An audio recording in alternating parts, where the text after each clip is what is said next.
It's Tommy on tap, baby!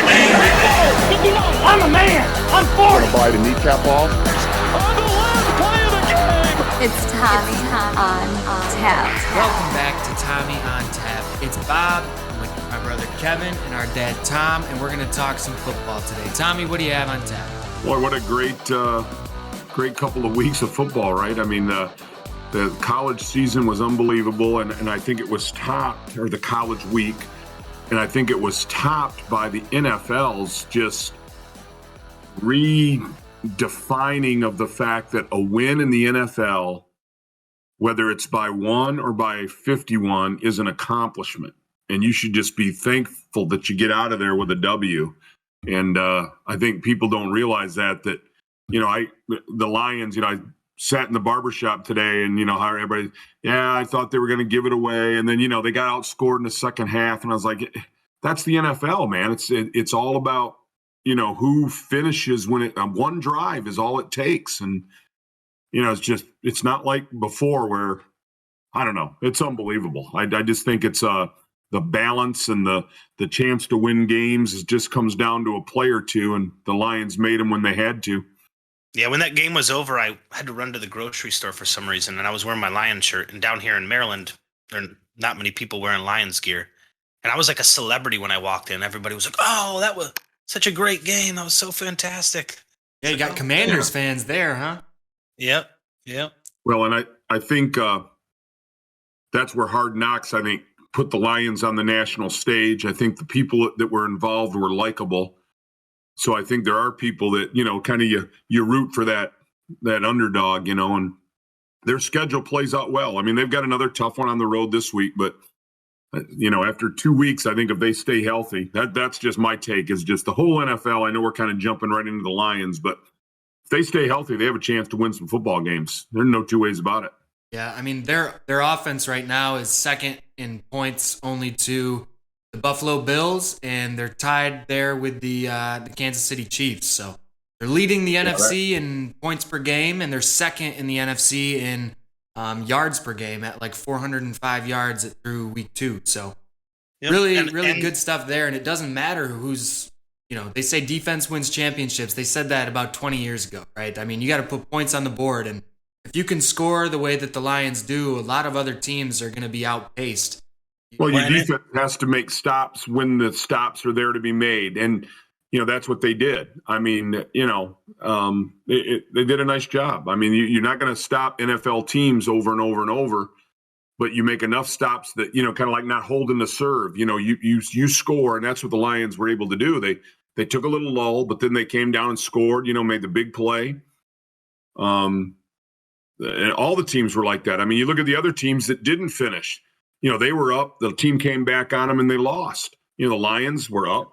They came back on them, but never took the lead, and the Lions won. So it was exciting. And in that first week, they really put the game at the end there on Goff's shoulders, and he threw pretty well. And I thought he played really well this last week. Made some great throws. Yeah, you kept kind of texting or messaging about how he was playing. He was playing well, a lot better than you saw him play when he was near the end of his time at LA or St. Louis, wherever he was at the time. Well, I think he's been given confidence by Dan Campbell and the whole organization. They believe in him, and doesn't mean he's going to be the quarterback for the next 10 years. I'm still sure they're still looking as things move ahead, but for right now, he's a good quarterback in the NFL. We'll take him. Well, and also in the North, everybody's at 500. Yeah, everybody's won a game and lost a game. So great everybody position to be in.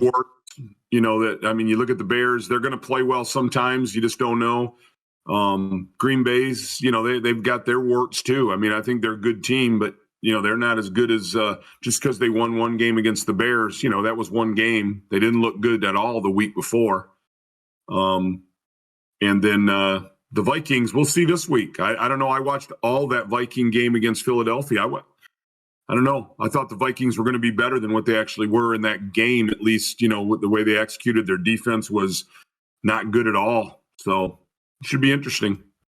The whole NFL thing this week was great.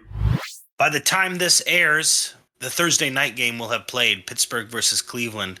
let's go around real quick and let's make our predictions. Who's going to win that game? Bobby, who do you think's going to win?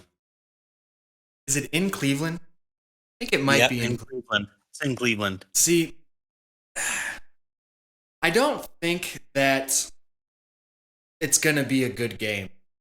I think that both teams are going to play a sloppy game. There's going to be flashes, but it's going to be just probably a 19-16.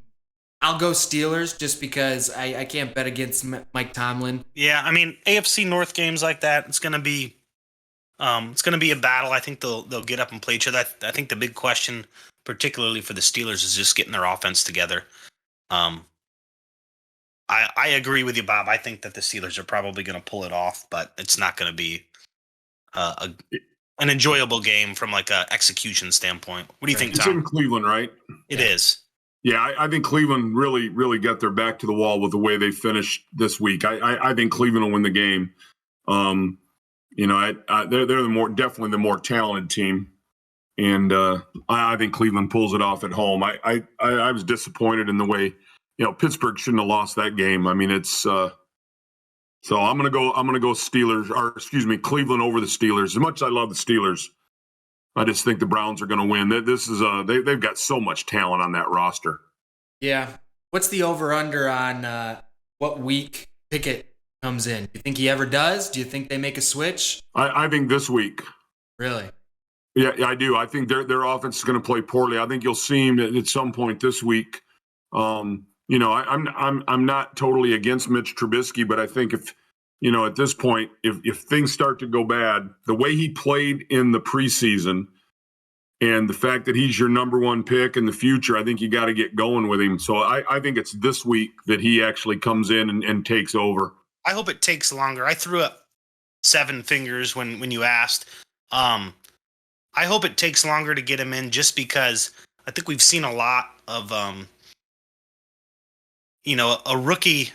The historical model, right, was a rookie would come in and they'd have some time to develop in the league before they get out there and start. And certainly there's some people who have been able to go out there right away and sling it, but not a lot, right? Even folks that did early, right? We saw some success with Carson Wentz. Yep. He did pretty great in his first, he started early, played pretty well, and now he's struggling a little bit. I think giving them time to develop is probably a smart thing, and I think it probably helps them from Carson's is probably maybe setbacks from injuries or whatever, but giving them time to develop and not, if you go out there and you make some mistakes and misread a defense, it can really kind of hurt your ego and your, and depending on who you are, that can go a long way towards your confidence. I think, like, for example, Kirk Cousins, that guy, man, if he throws an interception, he might as well just quit the game because he is in his head the whole rest of the game. He's done it since he was in college. He's screwed if he messes up. And so I think long term that can affect people as well. And so giving the guy time to develop, time to adjust to the speed of the NFL is a good thing. Now, will the Steelers have the appetite for that? Well, I don't know. Tom might be right. He might be in there next week, but I don't know if that's the best thing for his long-term success. I think if any team, was going to be patient, it would be the Steelers. I just think the way he performed in the preseason, and I know it's preseason, but he was phenomenal. And I think the team moved better with him. Again, Trubisky, nothing against him, especially God, he was a lion killer. So, as long as we're not playing him, I think that's a good thing. But yeah, I think this week, I think he takes over, and I think there's a little pressure there to do so. And not that Tomlin ever succumbs to pressure. That might be the reason he doesn't play him, because he doesn't want people to think he was, coaxed into it, which he wouldn't be. But I don't know. Can he look good? I think he could be there this week. I don't think there's a fake slide rule in the NFL either, so maybe we'll get to see that if he comes out, and then they'll ban it, or he'll get lit up, and then he'll never do it again. That was funny. So I thought that was kind of overblown. It looked like he hesitated. I didn't think it looked like he faked a slide, but who knows? So we talk about Kenny Pickett as a young quarterback. How about the other young quarterback, Trey Lance's injury? Many people have made this point, but nobody on that offense wants to wait around for a guy to develop when they are a team that was just a couple games removed from being in a Super Bowl last year. Garoppolo's gotten them to a Super Bowl in recent memory. I think that the team is not wanting Trey Lance to be hurt, but I don't think they're upset with Jimmy Garoppolo under center. Yeah, and I think that if you look back on it now, they won't tell you this, but let's say that they took Mac Jones. Mac Jones could go in there and win football games for him. Right now, the way you watch the way he plays with the Patriots, there's more weapons in San Francisco. They could win with Mac Jones. So I think they took a guy that was a project, and you're right. They're not a rebuilding team. They're not gonna. They can't wait around for him to become an NFL quarterback. Where Mac Jones would have went in there, if they really wanted to get rid of Garoppolo, they could be winning games with Mac Jones. But now, could Mac Jones for the next 15 years, is he going to win you a Super Bowl? Who knows? But boy, everything I've seen of Trey Lance, he's just not consistent enough to win games. But hey, luckily they kept Garoppolo, and At a here they discount sit now. Yeah, otherwise they'd had, they probably wouldn't have cut Nate Sudfeld, who's on our backup list, and Nate Sudfeld would have been playing quarterback for him. So, and they still probably would have been better right now than if Trey Lance is the quarterback. Yeah, can you imagine what some of the sports radio shows would be saying if they had traded Garoppolo to like the Giants or whatever, and then Trey Lance had this injury? I mean, week 2. Yeah. Good God, I don't think I'd be able to watch TV for 6 weeks with all the takes that people would have if that had happened. So good for Jimmy G that he's got the job. I feel bad that he's only making a fraction of what he was to, have the same position that he had last year. But I don't know. It'll be interesting to see what happens out there in San Francisco. I think that Vegas should probably add a few wins to their total now. Oh, I would. Yeah, I agree. All right, before we jump into kind of switching gears to college, which I know we're going to talk about some college ball a little bit, I'm going to bring up something that might be shocking to anybody that listens to this. I want to talk about this home run record chase that Aaron Judge is on. I don't watch baseball at all. I might turn on the game later tonight. Yeah. He's on. I thought it was cool that he tied Babe Ruth last night, I think, right? He needs one more to tie Maris, and he's doing it at a faster pace than those two guys did. Yeah. And while it's unlikely, it's still theoretically possible he could set the home run record. That's pretty cool. He has been just playing out of his mind. I mean, you cannot turn on Sports Center, or you can't hop on Twitter without seeing that man just hit a home run every night. It's crazy the pace that he's playing at right now. And I think they were saying right now he hits one home run every 2 games on average. crazy. And what then is he like? He's fifth in batting average. No, now he's number 1. Yeah, he's number 1. I read that, so I might use the wrong word, but he's like triple crown. Yes, triple. Yes, right now he's the leader. Yeah. Because home runs and crown since RBIs, Miguel. he's got locked up. Yes, and he last night he passed like some Alvaro guy or something like that, whatever it is, something like that to be the With that home run, he jumped into first. And I'm looking at the score tonight, and he's batting 500 tonight. So with a 317 average. Yeah, when I was younger, I know baseball would be on sometimes. I'd watch an occasional, but I never really watched it. But when Mark McGwire and Sammy Sosa were doing that thing, that was when I was gonna watch it and see what was going on. Kind of like when Tiger played golf. Okay, I'll watch a little golf, I guess. Yeah. So, but it's definitely making baseball exciting, and I think baseball is not exciting at all. So I might turn on a game tonight. Yeah, and he, I think for all reports, he's because of testing and everything else, he does it natural. I mean, all those other guys, there's all the reports about the steroids, but he's 6'7", 260 pounds. Sometimes he bats leadoff, sometimes he bats second. Yeah. 320 batting average, 60 homers, and 139 RBIs. I could be wrong there, but it's some crazy number. As I started reading about it too, because of this, like talking about the interest in baseball, I learned things about baseball the other day as I was like, they were talking about how Babe Ruth took the league out of the dead ball period. What's the dead ball period? I'm reading all this stuff and then reading about spitballs and all this other stuff. I know a little bit more about baseball now because Aaron Judge is doing something big and setting, has a chance to do something kind of unprecedented in that league. and potentially in Major League Baseball totally. So Yep, glad that you brought that up. Brought a little baseball onto the show. Hey, I don't know about you, but before we talk college football, I got to get up and go get another beer. yeah, I got to reload. So we'll run a fake ad real quick. Let's take and a be break. right back. Stay tuned to Tommy on Tap. I'm attorney Sam Bernstein. When you're hurt in an accident, you need someone who is on your side. Make the right call. I'll get you every dollar you deserve. All right, welcome back from the ad break to Tommy on Tap.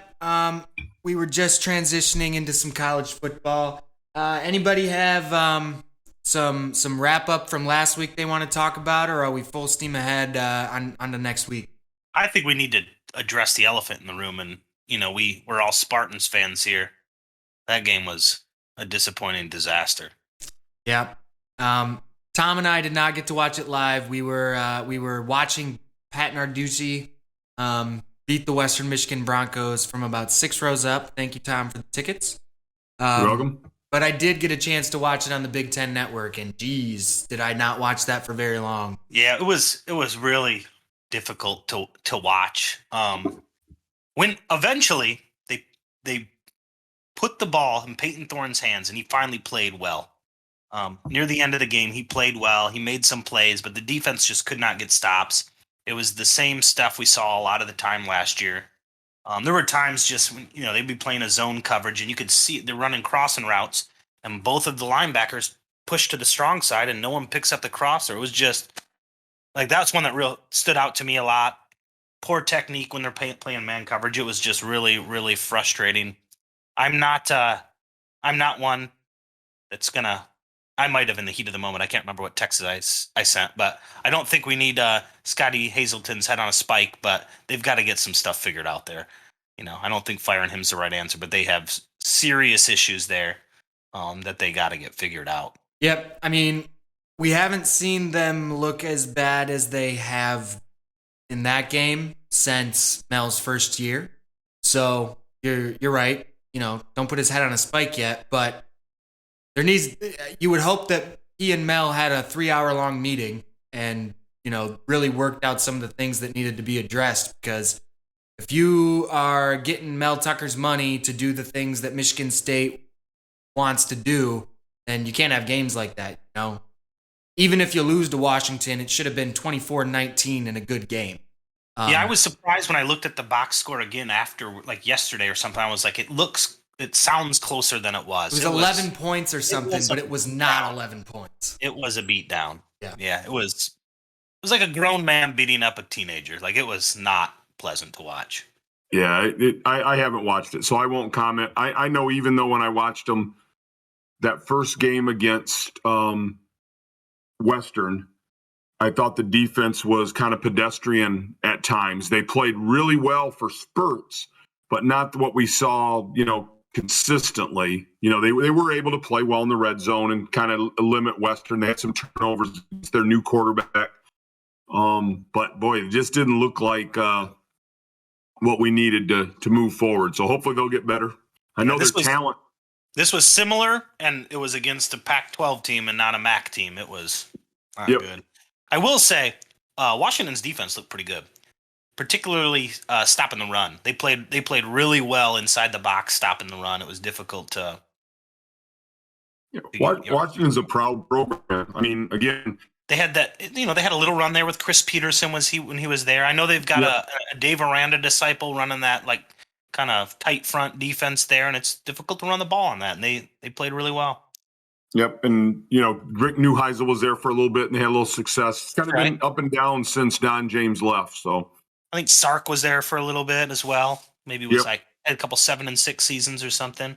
The I'm always kind of a thing that's like an iconic thing in defensive football, particularly from the 90s, right, is the Bud Foster defense. And they'll tell you that they went and learned a lot of that scheme from Don James and Washington, what they were doing. Yep.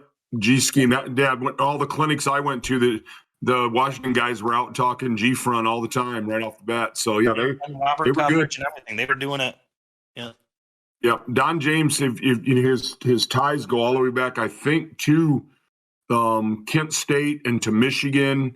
He was, if I'm not mistaken, he was tied up with a lot of wing T stuff back in the day too, with some people. So he was a great football coach. So I'm not 100% sure he might not have been Nick Saban's head coach when Nick was at Kent State.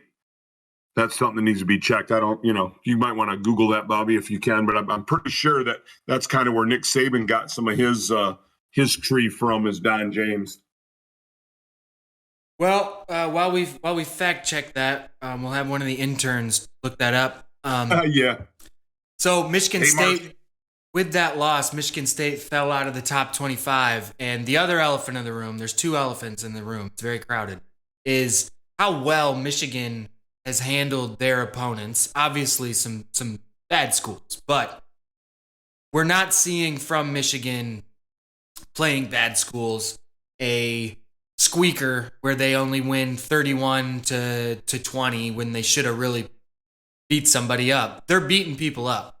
And I think that there's a chance. I saw they opened the line today, 66 days out from the game, Michigan, Ohio State. Ohio State's still an 11-point favorite over Michigan. So I think that's some bulletin board material for the Maize and Blue locker room, but I wouldn't be surprised if we see them back in the college football playoff. Again, we haven't seen them with a test yet. Does anyone know their conference game this week? Maryland. They're the Fox game of the week. So that could also be another in Ann Arbor. In Ann Arbor. That Yep. could be another butt kicking, but as we start to move into the Big Ten play, I'll be interested to see how Michigan's offense and defense holds up. Yeah, well, and you're right. They haven't been tested, but they've won against those teams like you would expect them to win against a team like that, right? Putting up which they haven't done in years. Right. See, that's the thing is that I would expect Michigan to win that game by 10, even though I should expect them to win it by a lot. It's like, well, Michigan will barely win it. That's not what they're doing right now. They're playing real well right now. And Tom, you were correct. So Saban played for Don James at Kent State, 70 to 72. He was a GA from 73 to 74, and a linebackers coach in 75. I think Don James left following the 75 season, it looks like. This is according to the Wikipedia, so Don James, I think, is just one of those guys, that, again, he didn't get all the pub when Woody Hayes and Bo Schembechler and Joe Paterno and Bear Bryant and all those guys were rolling through, but he certainly won football games, and he was a very, very good football coach out there in Washington. Again, a little tie right here to the West Michigan area. Forever, Mike Lude was the AD out there, and his brother Ron was a teacher coach at Plainwell. He was Jack Stridle's top assistant at Plainwell for years, but Mike Lude was the AD out in Washington. And Mike Lude was a huge part of college football and the way it grew. And Ron Lude was a great football coach, a great guy. He was married to my senior English teacher, Elsie Lude. It just interesting, dude. Back in the day, obviously I don't have a good thing to say about the guys across the bridge usually, but you couldn't say anything bad about Jack Stridle and Ron Lude. They were great people, great coaches, and they tie into that too. So it's pretty cool. And Elsie was a hell of a teacher. Juan that the Prio with the Sota, the Drucht of March had perced to the rota and bothered every vein and swish le coeur, which vertu engendre is de fleur. I can only say the Canterbury Tales in Old English because Elsie Lude made me say the Canterbury Tales in Old English. Hell of a teacher. To Elsie Lude, let's drink a beer. That's impressive right there. Hey, dude, she was a hell of a teacher. Didn't let anybody mess around. And I got to graduate, but she called me out on my plagiarism of Reaganomics for my term paper my senior year. She took none of my BS. Appreciated the fact that I chose a tough topic, but realized that I basically copied everything out of magazines as I wrote it. And luckily, I still graduated, but the else had nothing to do with my BS. She made sure you were a student first and couldn't give a shit less whether you scored a touchdown at any point in your life. Here's some names let's see, some names in Don James's coaching tree here. I'm sure there's more that I don't even recognize, but I'll read a couple. So Nick Saban, like we talked about, Jim Mora, playoffs, Gary Pinkel. Those are the ones that are standing out to me right now. But yeah, Gary Pinkel, Toledo. Yep. Yeah, and I think Gary Pinkel actually might have ended up being a head coach at Washington at one point. If you check, I think very early after Don James left, I think Pinkel went out there. He went out there. He was the wide receivers coach in 79 to 83, offensive coordinator from 84 to 90, and then he got a head coaching job at Toledo from 91 to 2000, and then was with Missouri from 2001 to 2015. Okay, never was out there. Okay, yeah, he was a good coach. Yeah, again, just some great history of Washington football. So when Washington football is good, it doesn't surprise me at all. So Warren Moon was the quarterback of Washington football when they beat Michigan in the Rose Bowl. I mean, that was they were tough. All right, well, I think we put a kind of wrapped up what our thoughts were on this past week that just happened. Unless anybody's got anything else they want to add, let's go ahead and look forward at the next week. What games are you looking forward to? Well, hey, I want to make one comment though. I'm sorry, we got going into the other, but I'm so impressed with Oklahoma.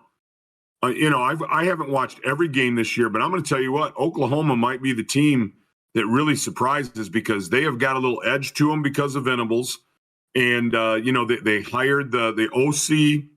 Again, you look at what he did. He comes in, he's the D coordinator guy, he's the defensive guy, but he hires a great OC from Ole Miss that's creative. The quarterback that's the starting quarterback there played at, I think, Central Florida when he was there with Scott Frost and was so they really have this good connection. And I just, again, back to last week and moving forward, I think Oklahoma's a team to really watch, and good for Venables if he does. But they got a little different look to them than they did when old Lincoln Riley was there. Yeah, well, and they haven't played, they played UTEP, Kent State, and then Nebraska, and they've given up 13 points, 3 points, and 14 points respectively. Even against those teams, that doesn't sound like a Oklahoma defense of the past 5-10 years, right? Yeah, well, and that goes back to the same conversation about Michigan. Michigan's offense kicking the shit out of bad teams. Oklahoma's defense dominating bad teams, where in the past they might give up 28. And they're still putting up 45, 33, and 49 points respectively on offense. Like, I really like Jeff Lebby's offensive scheme. He took from Baylor. It sounds like, I haven't watched them play there. I know when he was at Ole Miss, he merged some of kind of the NFL passing concepts with that Baylor scheme. And from what it sounded like, Tom, when you watched some of those Oklahoma games, that's what he brought with him, was a more updated drop back passing game, along with some of the Baylor, Art Briles kind of run schemes and wide splits and stuff. And I mean, that's a difficult offense to defend. I think that's why Venables, who's a defensive guy, went out and got Lebby and brought him back to Oklahoma to put that kind of offense in. And now, an intense guy like Venables, who's able to recruit who he wants at Oklahoma, just like he was at Clemson, can get a very good defense installed there as well. They might be a tough team. Yep, absolutely, and that's what I think moving forward this week. It'll be really interesting to see how they continue to roll, because I think they're going to be pretty good. Yeah, they have Kansas State, TCU, Texas, and Kansas coming up as the next four. So, I mean, you would kind of expect them to win all of those games. I don't think it's till the Baylor game on November 5th where you think maybe it could go one way or the other. So, yeah, I mean, and you look at the schedule this week, there's just not a whole lot of really big-time games. I think probably one of the biggest games is Florida-Tennessee. That's number 11 and number 20, which be a big football game. A&M and Arkansas, out there. I think also a sleeper game is the Ohio State-Wisconsin game. Wisconsin, this is the kind of year when they surprise you because nobody talks about them at all. And they had a tough loss this past week. Who did? Wisconsin, I think. Didn't they lose this week? No, they crushed somebody, didn't they? I got to look and see. I know that they've lost a game that they probably shouldn't have lost.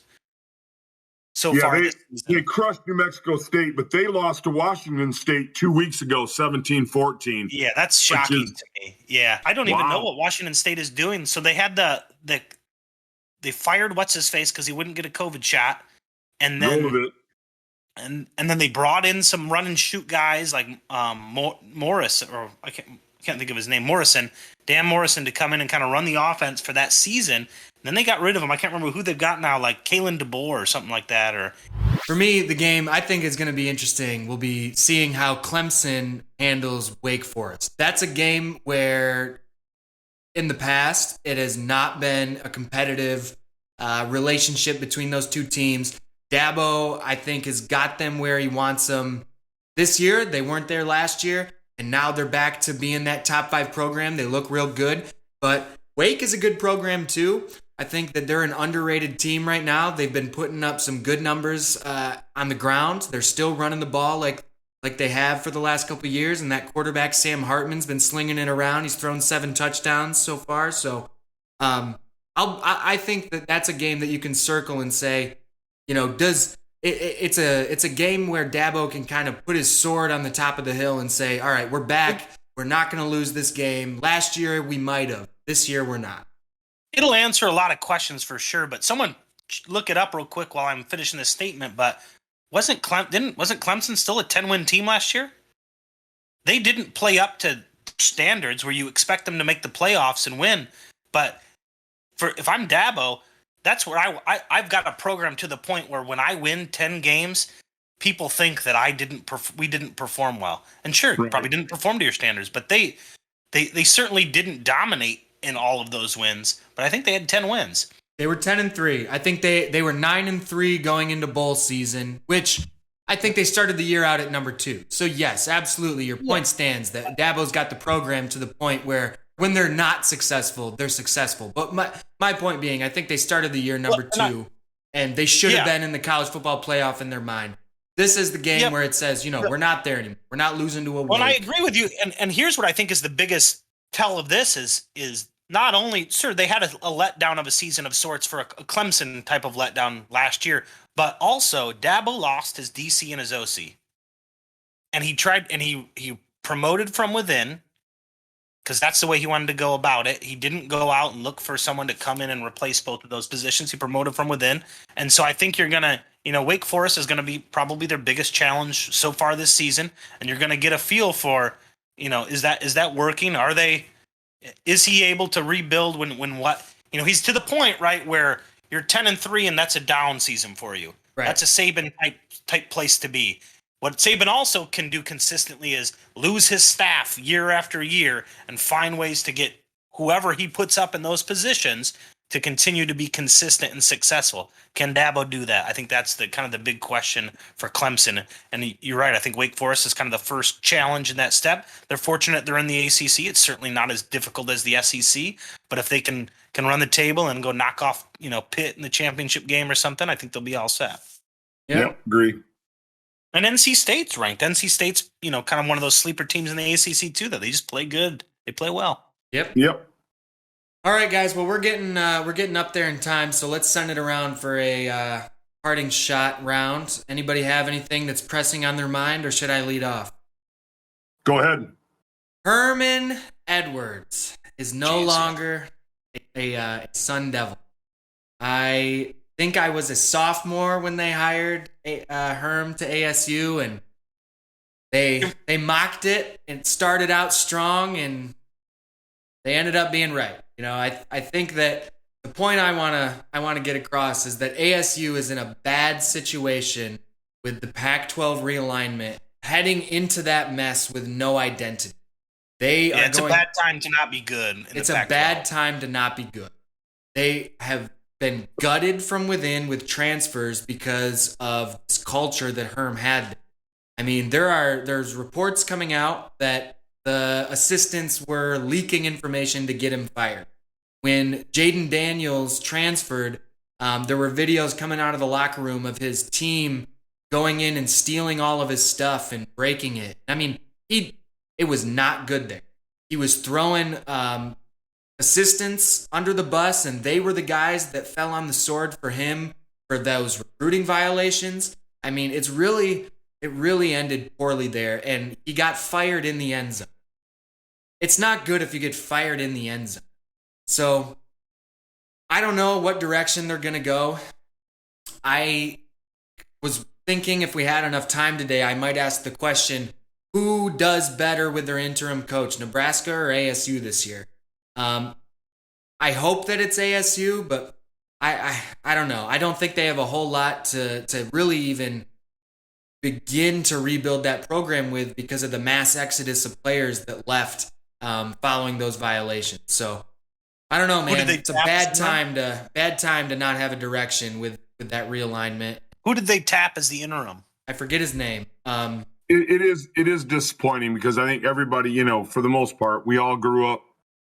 I knew Herm as a player, watching him. Then we kind of followed him as his star rose on ESPN. Especially with Mike and Mike, it did fall apart. And if you read all the reports, anybody that's releasing information to other teams so that they can lose, they should find them, get them out of sports.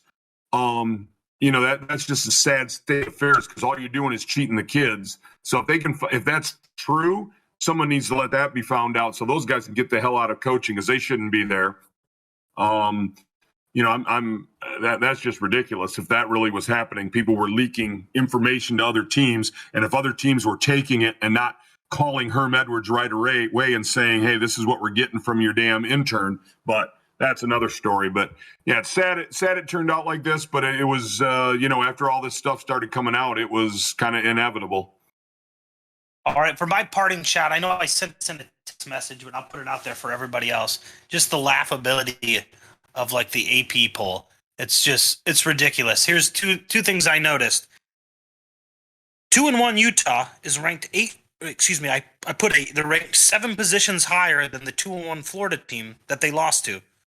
So the voters must really value those 2 wins that Utah had over Southern Utah and San Diego State, while Florida's only loss is to Kentucky, who is ranked number 8. What the hell are the voters thinking? It's such a absurd thing. Similarly, Baylor has wins over Texas State and Albany. They are ranked higher than the BYU team that they lost to. BYU's only loss being to Oregon, who their only loss is to Georgia. And they got thumped by Georgia, but I think anybody playing Georgia is going to get thumped. Yeah, did you see this last week? Georgia is just absurd. So I liked Bobby's response, though. If whatever poll has Michigan State ranked higher, that's the one I'm into, and that's the one I support, and the other one I don't care about. Yeah. But yeah, it's ridiculous. Yeah, no question. It's just it's like they sit down and they don't look at things like you just looked at before they vote. They just vote, and it's crazy. And that the problem is at some point that's going to be influence the CFP. It will influence the college football poll. Teams that go to the playoffs. That's crazy. It will influence what the CFP people vote on, and it's it's nonsense. It's trash. Yeah. Yep, absolutely. And we're in week 3, so they haven't. It's not like any of the game. It's not like they lost to them, 10 weeks ago. Yeah. At most, they lost them 2 weeks ago. Like we're at week 3. If you lost to a team within the past 2 weeks, you're not better than them. I go all the way back. I didn't mind just having the polls. I could give a shit less about who the national champion was. I just always wanted it to be the Rose Bowl, the Sugar Bowl, the Orange Bowl on New Year's Day. Yeah. It was the big deal to win. Now it's not a big deal. Winning the Rose Bowl is cool, but it's not what it was when it. So then they went to the other stuff. I mean, it is what it is. I don't mind the playoff, and I think having more teams in is going to just prolong the agony of the 4. They're going to end up in the Final 4 anyway.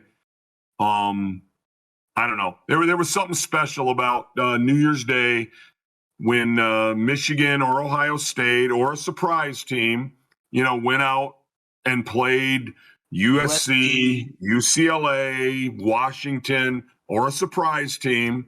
And then the Orange Bowl was Nebraska, Oklahoma, or a surprise team against Penn State, Miami, somebody. The Sugar Bowl was Alabama against Notre Dame or someone, the same teams.